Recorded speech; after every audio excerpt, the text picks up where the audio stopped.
Hi, everybody. Sports Talk Chicago back at it. Last segment of the program here today. Big shout out to all of our great TV and radio affiliates. WKAN 105.5 The Ticket, ACTV, Cities 92.9 FM, Gen TV, and WJOB. We are on all of those stations every single week. This is Jon Zaghloul. John Meadows is directing and producing. If you miss any of this show, hit up sportstalkchicago.com or go to your favorite podcast provider.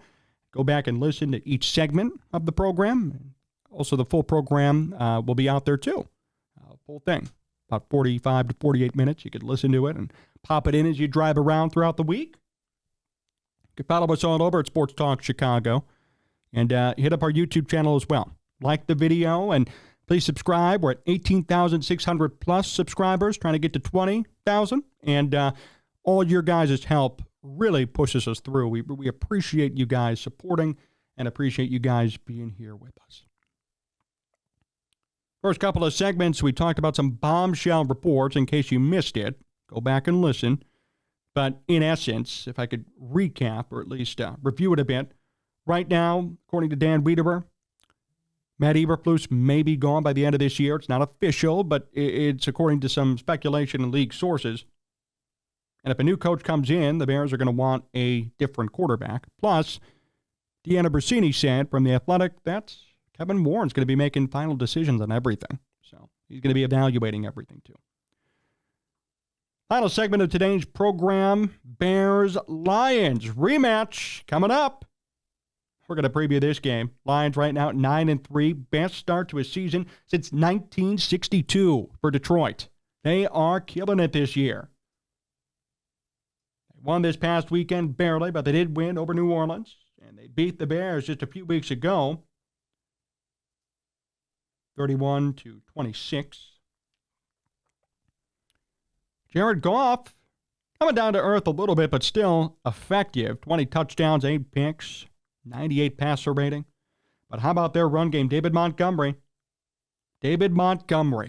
whom Ryan Poles let go because he didn't want to give him $5 million guaranteed in his second year of a contract. Montgomery at 26, still young, is averaging 78 yards per game, 704 rushing yards. He may get to 1,000 by year's end.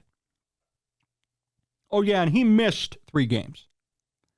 Montgomery's averaging 4.7 per carry. Jahmyr Gibbs averaging 5.4. Man, their run game is amazing. 1,600 rushing yards already for Detroit. Plus, Jared Goff obviously doing his thing at quarterback. Amon-Ra St. Brown's already 1,000 yards. Sam Laporta, the rookie tight end, is at 679. They might have a couple of 1,000-yard receivers. They may have a couple of 1,000-yard rushers. And they got Jared Goff slinging it like crazy. Mr. Jared Goff, who threw a couple of picks last game against this Bears defense, who put it all together and still won the game for Detroit. Meanwhile, the Bears stand at 4-8. Bears are 4-8. Justin Fields on this season, 12 touchdowns, 6 picks, 1,500 plus passing yards. And he's averaging just under 200 yards per game, a 92 passer rating. Running the football, believe it or not, it's Justin Fields who does have the most on the team. The Bears' run game is not horrendous. They just have it spread out a little bit more. I mean, they actually have similar amount of yards to Detroit on the ground. Detroit at 1,648, the Bears at 1,652. So they're about even in the run game. The Bears have relied on so many different people. To their credit, who have all stepped up to make something happen. Foreman has been great in limited time. Fields is averaging 5 a carry. He actually leads the team in yards per carry, which is really nice to see. 77 attempts, 400 yards. Khalil Herbert is at 331, and Roschon Johnson also at 232. Those guys have been the main guys running the football. DJ Moore's already at 1,000 receiving yards. Believe it or not, yeah, DJ Moore, he actually needs 500 plus more, around 500 more to break the Bears' all-time single-season record, held by Brandon Marshall. So we could see some history for DJ Moore despite quarterback changes and ineffectiveness at the position. Second in the running is Cole Kmet at 482. Darnell Mooney only at 351, by the way. That's pretty bad. But anyway, how do we expect this game to go? Well, I did say in the initial in the initial Bears versus Lions preview, the Bears were going to get smacked. Clearly, I was wrong. But the Bears ended up losing in historic fashion, if you will. They made history with the way they lost. Are they going to win this week? I don't see it. But I think, and I've learned my lesson, it's going to be a closer game than people think, I would say. I had to make a prediction on this one. Let's see. I'm going to go. Bears did put up 26 last time. So I will say the Bears will score 24. They're going to lose. Detroit wins. Detroit wins 27-24. That's my prediction. Detroit wins 27-24. I don't think this is too controversial or too crazy. I think it makes a lot of sense. I mean, Detroit is obviously the better team, and at 9-3, they're going to make a significant run. Not only are they going to make the playoffs, of course, but they could even go further in the playoffs. We'll have to see. I mean, they're going to have to get past the 49ers and the Eagles, but Detroit's going to be in there. And no matter what they do, I don't care if Detroit is a first-round out and they win nothing. This is a huge success for them. They're going to win the division for the first time in a long time. I mean, this is significant for Detroit. What a year, and what an opportunity to celebrate for them, no matter what. And as for the Bears, I mean, we talked about it in our opening segment, and I know Matt Eberflus has addressed it publicly. Every game is going to be evaluation, right? Every game is going to be an evaluation of Justin Fields, of this team, who's going to stay, who's going to go. Is Eberflus going to stay or go? Same with Poles. So every game's an evaluation. I want to see how Justin Fields does in the fourth quarter, because last time these two teams faced off, the Bears, as a defense, blew it. Fields fumbled late. Well, if it's going to be a close game, well, Fields, could he lead a comeback? Right? That's a fair question. Could Fields lead a comeback this week if need be? Is this going to be a close game? Can the Bears defense again get to Jared Goff? Because to their credit, for 3.5 quarters, they played lights out. I mean, they forced Goff to throw what? 3-4 picks? How they lost is beyond me still, but the defense played great. So I'm excited to see how this one goes. I think it's actually going to be a close game, which will be fun for us and fun for all of you to watch and for us to call here at STC. That's going to be nice. I just don't see them winning, and I'm curious to at least look at these little nuances, right? So how will the defense do? How will Fields do? Could Fields play well against this Detroit D? Can Fields come through if need be in the fourth quarter? I think every game moving forward, regardless of who they're facing, that's going to be a test for Fields. Can he come through consistently in the fourth? Can he hold on to the football, not fumble it, not make a mistake, and actually lead game-winning drives consistently in the fourth quarter? That's a fair question. Going to have to see if it works out this Sunday, too. We don't know. Cairo Santos has been the team MVP, and we'll see him kick at least. Maybe the Bears will just kick a bunch of field goals and win again, like they did on Monday night. So, yeah, I don't think they're going to win. They're going to lose 27-24.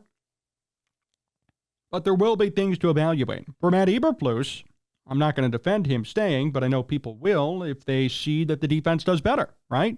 How will the defense do in this situation against another Jared Goff-led Detroit offense?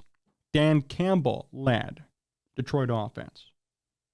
Ben Johnson-led Detroit offense. Could be a head coaching candidate. That's going to be fun to watch and fun to see. The Bears are really going to have to control the run game. I mean, if the Bears want any chance to win, which it's kind of the blueprint that we've seen or that we saw in their first meeting, got to control the run. You can't have David Montgomery running wild, or Jahmyr Gibbs for that matter. Both of them ran wild the last game.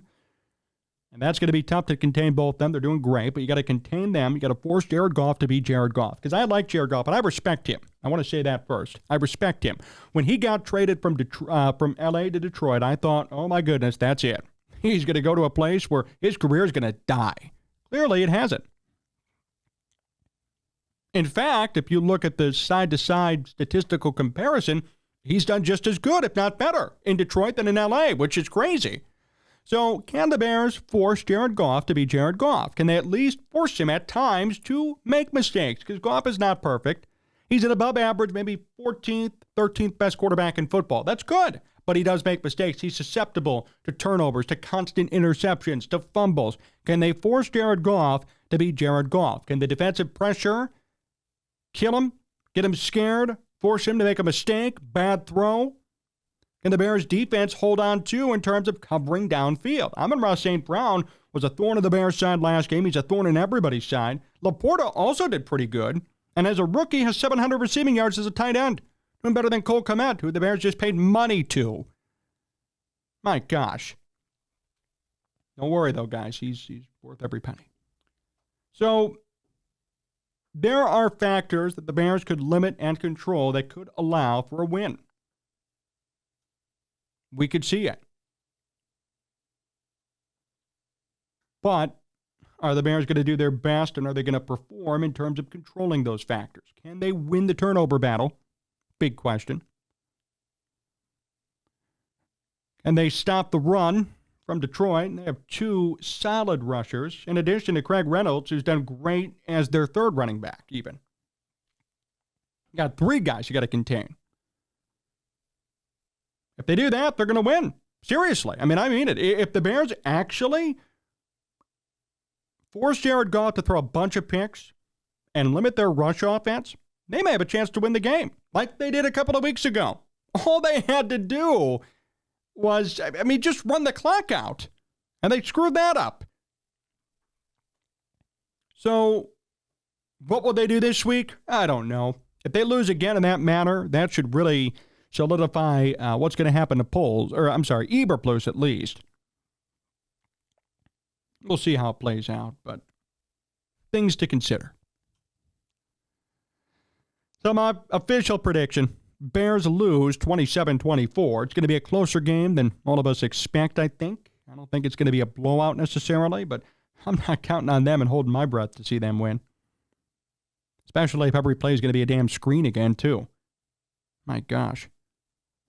Right? Luke Getsy's just going to call screens all game long for Justin Fields. Then in the fourth quarter, the Bears are going to be down by a touchdown. They're going to have Fields trying to lead a drive. He's going to throw a pick six, and the game's going to be over. Sounds about right?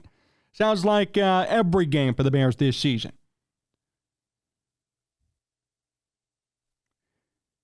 And even if the Bears stick to the game plan, I want to make this note, it doesn't mean they're going to win. The Bears forced Jared Goff to throw 3 picks. They limited them, Detroit, and they still lost.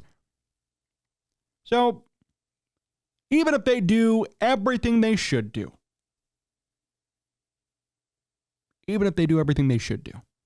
they still might lose.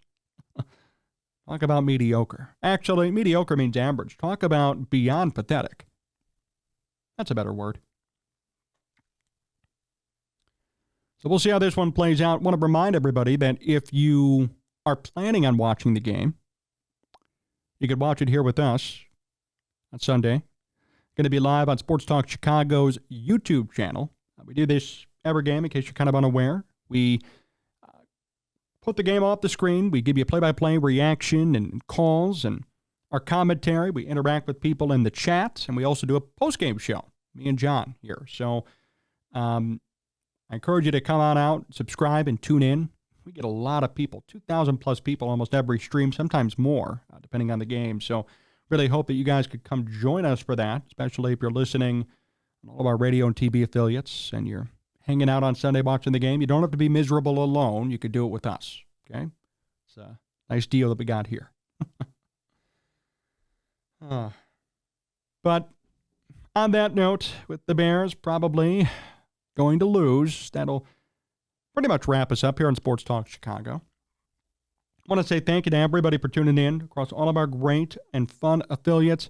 WKAN in Kankakee, 105.5 The Ticket, ACTV, Cities 92.9 Talk FM down in Bloomington Normal, WJOB and JED-TV across Northwest Indiana and Chicagoland. As I mentioned near the top of the show, and I'll make sure we give you more news as it comes through, we could be having some new affiliates, some more affiliates joining us and hitting us up near the new year. So as we get more details about that, we're going to make sure we ramp it up, promote it, and get people excited about it. Super cool stuff.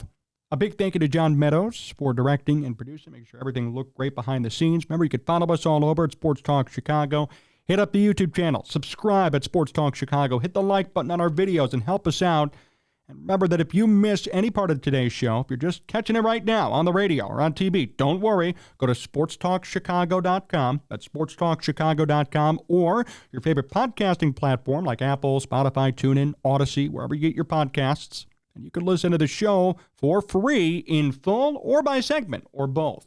If you love us that much, you can listen twice and then also rate us and give us a review on all those platforms. Thank you all for tuning in. We had a great time here tonight. It's great to be back. And we will be with you this Sunday for the Bears game. We're going to be with you next week as well, recapping all of it, giving you our reaction, our takes. It's going to be a real good time. So appreciate you. And until next time, so long from Sports Talk Chicago. Thank you.